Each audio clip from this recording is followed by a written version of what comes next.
Senhor. Amém. Amém, glória a Deus. Vamos dar então continuidade na nossa série dos profetas. E eu já escolhi esse antes que o Marquinhos pegasse também. Já fui mais ligeira. Mas, outra coisa, nem passei pro pessoal lá da mesa hoje. Quem me mandou mensagem, me perdoe se eu não respondi. Meu celular quebrou e eu não consegui responder ninguém. Se alguém me mandou mensagem, irmãos, não fiquem bravos comigo. Tenho certeza que alguns aí devem ter até me desejado mal aí porque eu não respondi. Mas já busquei o celular, depois eu vou colocar em ordem todas as mensagens. E aí não consegui mandar o tema, que eu tinha dado a mensagem. E eu coloquei como tema hoje: o que você está fazendo aqui? Esse é o tema que eu escolhi. E eu quero falar sobre um profeta que ele ficou por um período em uma caverna. E hoje, essa caverna eu queria trazer como uma metáfora. Como um lugar indesejado. Essa caverna vai significar um lugar indesejado. Muitos personagens da Bíblia, a gente vê que passou por lugares indesejados ou esteve em momentos indesejados, né? E esse personagem é um deles. Um lugar indesejado é algo que a gente não deseja estar. É por uma situação que a gente não deseja passar, né? E vou dar um exemplo aqui de Noé, na arca de Noé. Dentro da arca era um lugar indesejado. Porque ali, naquele monte de animais, mau cheiro, devia ser... Às vezes a gente vai no zoológico que é ao ar livre, às vezes a gente passa pelo cercado de algum animal e já tem um cheiro tão forte. Imagina dentro da arca, tudo fechadinho, só com uma janelinha. Então eu imagino que a arca de Noé era um lugar indesejado. Era um lugar que talvez Noé não desejava estar, né? Mas quando a gente olha para uma tempestade do lado de fora, a gente suporta o mau cheiro do lado de dentro, né? José no Egito, o Egito era um lugar indesejado. Ali ele estava longe da família, ali ele estava longe dos seus pais, longe da sua casa. Na prisão, quando ele estava na prisão, era um lugar indesejado também. Daniel na cova dos leões. Ninguém deseja estar na cova dos leões, na verdade. E Daniel também não desejou. Então, a cova dos leões também é um lugar indesejado.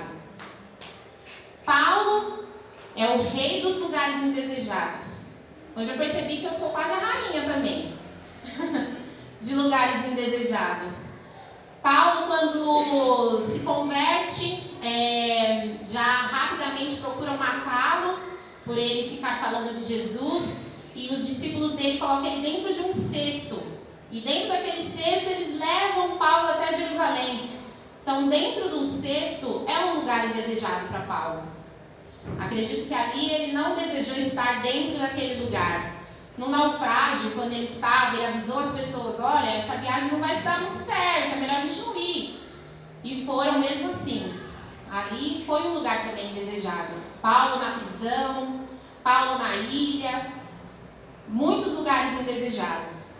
Paulo não precisava nem pagar hotel, porque todo lugar que ele chegava, ele começava a falar de Jesus, já prendiam ele. Aí já fazia uma pernoite na prisão. Não precisava nem pagar hotel. E Elias também esteve em um lugar indesejado, em uma caverna. E é sobre Elias que eu quero falar com vocês essa noite. Rapidamente eu vou dar uma resumida na história de Elias. Muitos aqui já devem ter ouvido falar e conhecer a história dele. Esses tempos estava até passando aí na Record, né? A novela da Jezabel. Assisti alguns capítulos lá, não acompanho muito porque não tenho muito tempo. Mas a história de Elias é uma história muito legal, uma história extraordinária. E fala do rei Acabe, que se casa com Jezabel. E naquela época a Bíblia fala que o rei Acabe foi um dos piores reis daquela época. Foi o rei que mais que mais fez maldade com as pessoas, com o povo naquela época. A Bíblia fala que ele foi um dos piores reis. E vemos que quando ele casa com Jezabel, Jezabel traz os seus ídolos, né, para Jerusalém, para Israel, e ali eles começam a idolatrar, adorar o Deus de Baal, né, que é um Deus da fertilidade que eles tinham naquela época. E Elias, enviado por Deus, vai até o rei Acabe para que eles parem com essa adoração, para que eles voltem a servir a Deus. E Elias chega até o rei e fala que ia cessar a chuva, que ia ficar um bom tempo sem chover.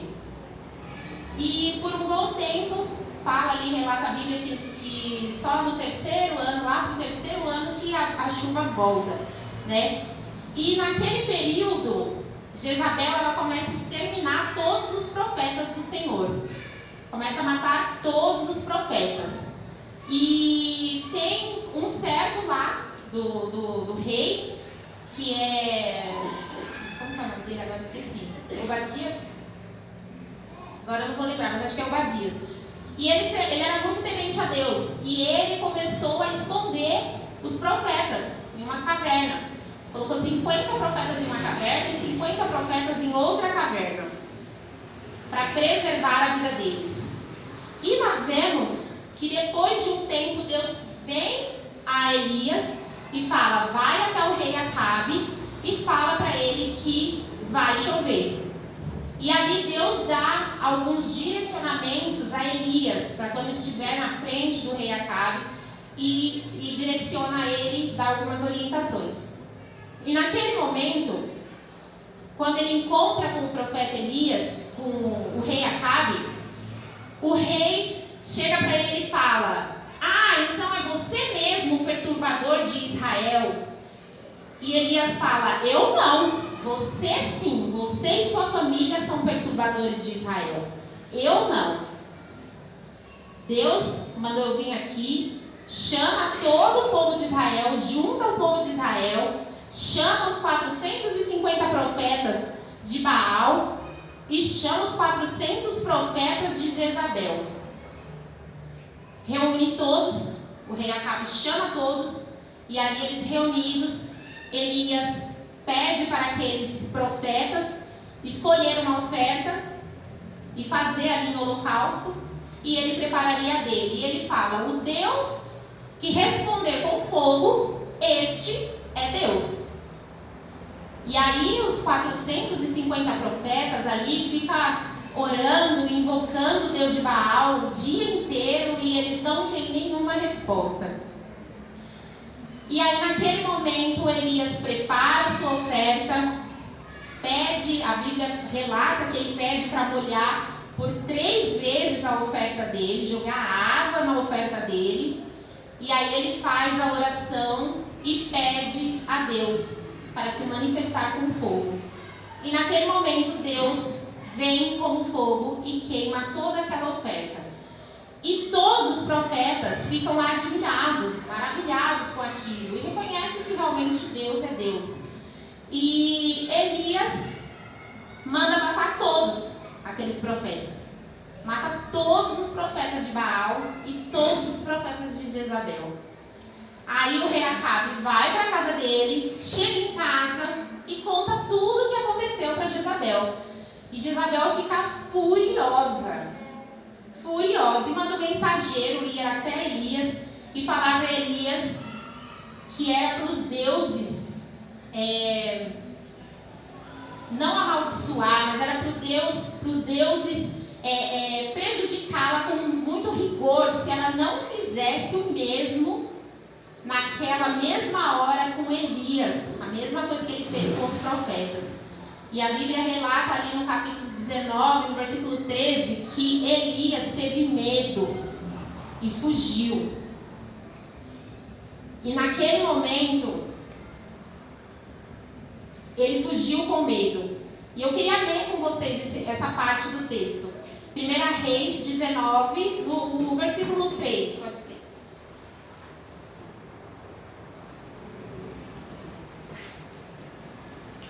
Elias teve medo e fugiu para salvar a própria vida. Quando chegou a Berseba de Judá, deixou o seu servo e entrou no deserto, caminhando um dia. Chegou aonde havia uma giesta, sentou-se debaixo dela e orou, pedindo a morte. Já tive bastante, Senhor, tire a minha vida, não sou melhor que os meus antepassados. Depois ele se deitou debaixo da giesta e dormiu. De repente um anjo tocou nele e disse: levante-se e coma. Elias olhou ao redor e ali, junto à sua cabeceira, havia um pão assado sobre brasas quentes e um jarro de água. Ele comeu, bebeu e deitou-se de novo. O anjo do Senhor voltou, tocou nele e disse: levante-se e coma, pois a sua viagem será muito longa. Então ele se levantou, comeu e bebeu. Fortalecido com aquela comida, viajou 40 dias e 40 noites, até chegar a Horebe, o monte de Deus. Ali entrou em uma caverna e passou a noite. Eis que a palavra do Senhor veio a ele: o que você está fazendo aqui, Elias? Ele respondeu: tenho sido muito zeloso pelo Senhor, o Deus dos exércitos. Os israelitas rejeitaram a tua aliança, desprezaram os teus altares e mataram os teus profetas à espada. Sou o único que sobrou, e agora também estão procurando tirar a minha vida. O Senhor lhe disse: saia e fique no monte, na presença do Senhor, pois o Senhor vai passar. Então veio um vento fortíssimo, que separou os montes e esmagalhou as rochas diante do Senhor, mas o Senhor não estava no vento. Depois do vento houve um terremoto, mas o Senhor não estava no terremoto. Depois do terremoto veio um fogo, mas o Senhor não estava nele. Depois do fogo veio o som de um suave sussurro. Quando Elias ouviu isso, cobriu o rosto com um manto. Saiu e ficou à entrada da caverna. Então uma voz lhe perguntou: o que você está fazendo aqui, Elias? Ele respondeu: tenho sido muito zeloso pelo Senhor, o Deus dos exércitos. Os israelitas rejeitaram a tua aliança, desprezaram os teus altares e mataram os teus profetas à espada. Eu sou o único que sobrou e agora também estão procurando tirar a minha vida. Até aqui. Até aqui. Amém. Isso para mim, quando eu li, foi extraordinário. O aqui de Deus, quando ele fala: o que você está fazendo aqui, Elias? Elias primeiro está dentro da caverna e ele ouve a voz do Senhor e a voz fala: o que você está fazendo aqui, Elias? E ele fala para ele ir para fora e ele vai até a porta da caverna. E quando ele ouve ali novamente a voz do Senhor, a voz fala: o que você está fazendo aqui, Elias? Quando Deus ele fala: o que você está fazendo aqui, ele não fala: Elias, o que você está fazendo aí, dentro da caverna? Não, ele fala: o que você está fazendo aqui. Quando Elias sai, ele não fala: o que você está fazendo aí fora da caverna? Ele fala: o que você está fazendo aqui. Deus está o tempo todo com a gente. E esse aqui do Senhor, quando ele olha para aquele homem amedrontado, aquele homem desesperado, aquele homem com medo, hoje podemos dizer até que uma depressão, porque ele queria que Deus tirasse a própria vida dele. Deus ele não fala de uma forma estrondosa, porque o Senhor ele sabe falar com a gente. Então a gente vê que passa um vento muito forte e o Senhor não está no vento. Vem um terremoto, o Senhor não está no terremoto. Vem um fogo, o Senhor não está no fogo. Mas quando passa uma brisa suave, um sussurro, aí ele ouve a voz do Senhor: o que você está fazendo aqui, Elias? E ele fala: eu sou o único que sobrou. Eu já tenho bastante. Mandaram matar todos os profetas e agora estão procurando me matar. E quando a gente fala em um lugar indesejado, a gente entende que nesse lugar que a gente se encontra hoje, é o aqui de Deus. Quando eu falei de Noé dentro da arca num lugar indesejado, era o aqui de Deus. Deus estava dentro da arca com Noé, sustentando Noé, suprindo Noé. Por mais ruim que seja estar dentro da arca, o Senhor estava dentro da arca o tempo todo com Noé e com a sua família. Se Deus perguntasse naquele momento para José: José, o que você está fazendo aqui nessa prisão? Talvez José responderia: Senhor, eu estou planejando a minha saída, porque eu já revelei aqui os sonhos do copeiro e do padeiro, e eu falei para o copeiro e para o padeiro o significado dos sonhos. E quando o copeiro chegar lá no palácio, ele vai lembrar de mim. Então eu já estou planejando quando ele falar de mim, quando eu sair daqui. E o Senhor estava ali dentro da prisão junto com José, o tempo todo preparando e dizendo para José: José, é difícil quando a gente é acusado injustamente. José foi preso injustamente.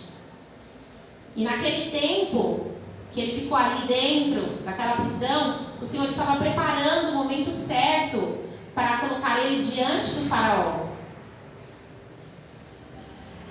Quando Deus pergunta: Daniel, o que você está fazendo aqui na cova dos leões? Daniel deve ter respondido: estou me preparando para o jantar deles, dos leões. Estou me preparando para o jantar. Mas Deus estava dentro da cova dos leões, junto com Daniel, preservando a vida dele, guardando ele daqueles leões. E para Daniel era difícil estar ali. Ele não entendia o que estava acontecendo, porque ele não fez nada de errado. Daniel só servia a Deus e foi parar na cova dos leões. Mas o Senhor estava com ele dentro da cova dos leões. Se Deus pergunta: Paulo, o que você está fazendo aqui dentro desse cesto? Paulo responderia: estou crescendo, estou aprendendo, estou me reinventando. Naquele navio: Paulo, o que você está fazendo aqui neste navio? E Paulo responderia ao Senhor: Senhor, eu falei para eles não ir a alto mar. Eu falei que essa viagem não ia dar certo. Mas eu estou aqui orando por eles, para que todos fiquem bem. O que Paulo está fazendo na ilha? Paulo, o que você está fazendo aqui nessa ilha? Ele poderia estar murmurando, ele podia estar reclamando, mas ele estava construindo uma igreja. Ele estava orando pelos enfermos. Paulo, o que você está fazendo aqui na prisão? Eu estou louvando o nome do Senhor. Eu estou evangelizando os guardas. Eu estou falando do amor de Deus. E Elias, o que você está fazendo aqui? Eu estou pedindo para morrer, para o Senhor tirar minha vida. Eu queria que você pensasse hoje: qual é este lugar indesejado que você está? Às vezes pode ser apenas um, às vezes pode ser vários, como Paulo, como eu também. E o Senhor pergunta para você: o que você está fazendo aqui, neste lugar? O que estamos fazendo neste lugar? Será que estamos, nesse momento, buscando um crescimento? Será que estamos, nesse momento, murmurando? Será que estamos, como Elias, pedindo para Deus tirar a nossa vida?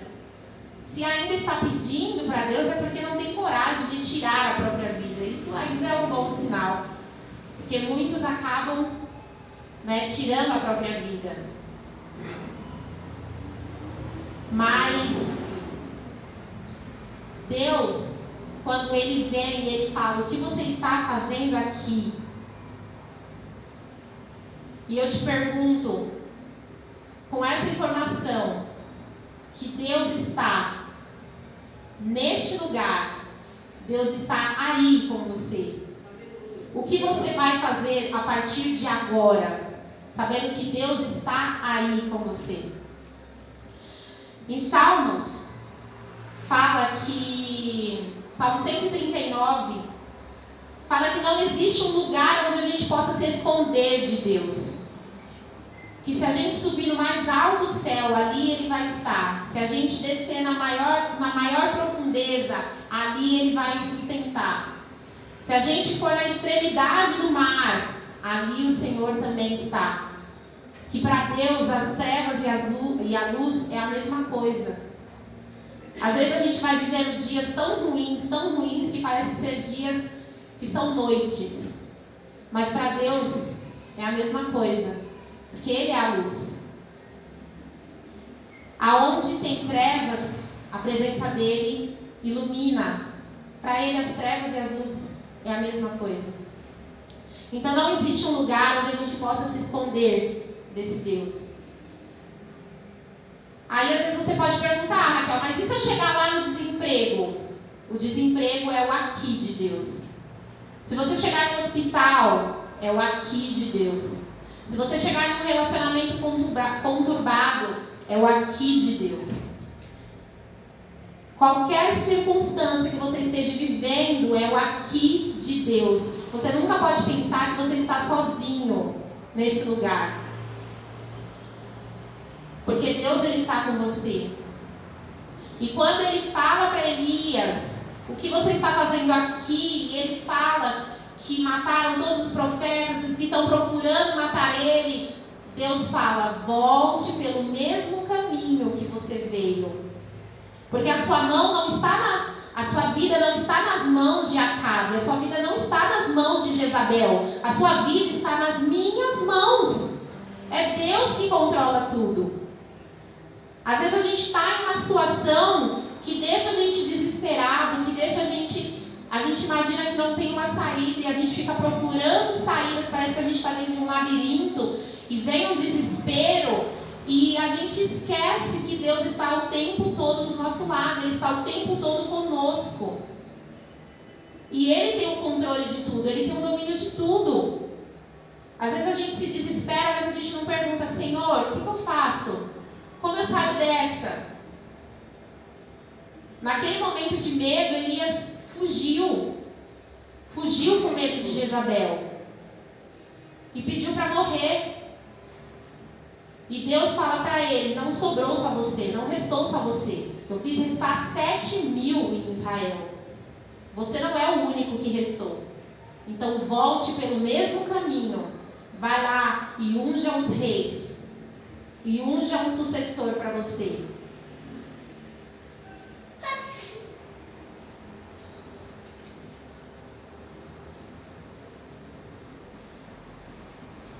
Às vezes a nossa vida nos leva para caminhos e lugares indesejados mesmo. Para lugares que realmente não são legais. Mas nesse momento, tente buscar o Senhor. Tente perguntar para o Senhor: Senhor, o que o Senhor está fazendo aqui comigo? Sabe naquele desespero que às vezes a gente não consegue nem ouvir a voz de Deus? Que às vezes a gente coloca um louvor, coloca uma pregação, porque você está buscando tantas saídas e você não consegue ouvir a voz do Senhor. E às vezes Ele está falando bem baixinho, porque o seu desespero está tão grande. E Ele está falando ali, bem suave. Nesse momento, tenta buscar o Senhor. Tenta perguntar: Senhor, o que você está fazendo aqui comigo nesse relacionamento conturbado? Senhor, o que você está fazendo aqui comigo nesse hospital? Senhor, o que você está fazendo aqui comigo no desemprego? Qual caminho eu vou seguir? Para onde eu vou? Por onde eu volto? Qual o caminho que eu tenho que buscar para voltar? Tente se reconectar ao Senhor, tente buscar a presença dEle. E quando o Senhor perguntar: o que você está fazendo aqui? Tente ser sincero também na sua resposta para Deus. Eu estou pensando ainda no que responder para Deus. Tente olhar para o Senhor, se conectar com Ele, refletir nesse momento que você está passando e buscar o caminho de volta. Porque tudo está no controle do Senhor. Nada saiu do controle dele. E eu tenho certeza que se você perguntar, Senhor, o que você está fazendo aqui comigo, nessa situação, Ele vai te responder: eu estou cuidando de tudo. Confia e descanse. Esse é o nosso trabalho, confiar e descansar no Senhor. Porque tudo Ele vai fazer. Amém? Amém. Fique de pé.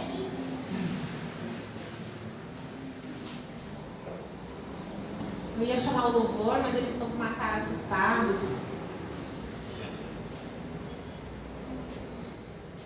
Queria orar com vocês. Feche seus olhos.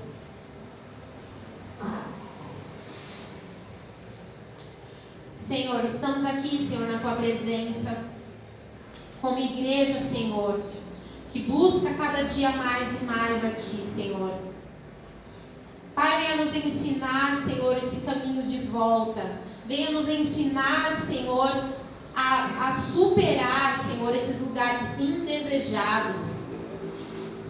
Senhor, sabemos que tudo que acontece na nossa vida é para nós aprendermos a confiar mais em Ti, Senhor, a entregar mais a Ti, Senhor. Sabemos, Pai, que não somos donos de nada, sabemos que não temos nada, que tudo que temos vem de Ti, ó Pai.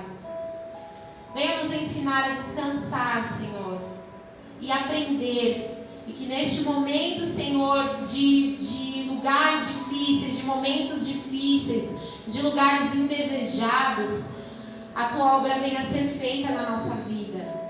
Pois sabemos que cada um desses que foi citado aqui, como Noé, como Daniel, como José, como Paulo, como Elias, por mais que estavam em lugares indesejados, o Senhor tinha um plano na vida de cada um e o Senhor cumpriu com fidelidade, Senhor. Pois sabemos, ó Pai, que tem coisas na nossa vida que são momentâneas, mas temos que aprender a confiar em Ti, Senhor. Ensina a Tua igreja a confiar, Senhor, plenamente em Ti, Senhor. Como Elias naquela caverna confiou e entendeu que a vida dele não estava realmente nas mãos de Acabe, que a vida dele não estava nas mãos de Jezabel, mas que a vida dele estava nas mãos do Senhor. E ele fez o caminho de volta e foi bem sucedido, Senhor. Faça dessa mesma maneira, Senhor, nas nossas vidas.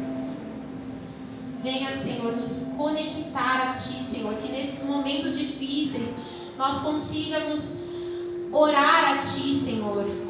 Que a gente possa, Senhor, se achegar mais perto de Ti, pois sabemos que não existe nenhum lugar onde possamos nos esconder da Tua presença. Porque o Senhor está o tempo todo ao nosso lado, tentando nos ajudar, e às vezes passa tão despercebido que o Senhor está tão perto e não pedimos a Sua ajuda. Que a partir de hoje, Senhor, nós sabendo que o Senhor está aqui conosco, nós possamos Te consultar mais em tudo que a gente for fazer. Cada passo que a gente for dar, a gente perguntar, Senhor, para onde eu vou? Para onde o Senhor quer que eu vá? Qual o caminho que vai agradar o Seu coração? Qual o lugar que é perfeito para o Senhor? Para onde seguir? Que nós possamos entregar a Ti, Senhor, tudo aquilo que aflige o nosso coração e que nós possamos prestar mais atenção na Sua voz e ouvir, se ela vir do vento, se ela vir de um terremoto, se ela vir do fogo ou de uma brisa suave, mas que nós possamos prestar atenção na Tua voz estar com a tua igreja, Senhor, nesta noite, em nome de Jesus. Amém.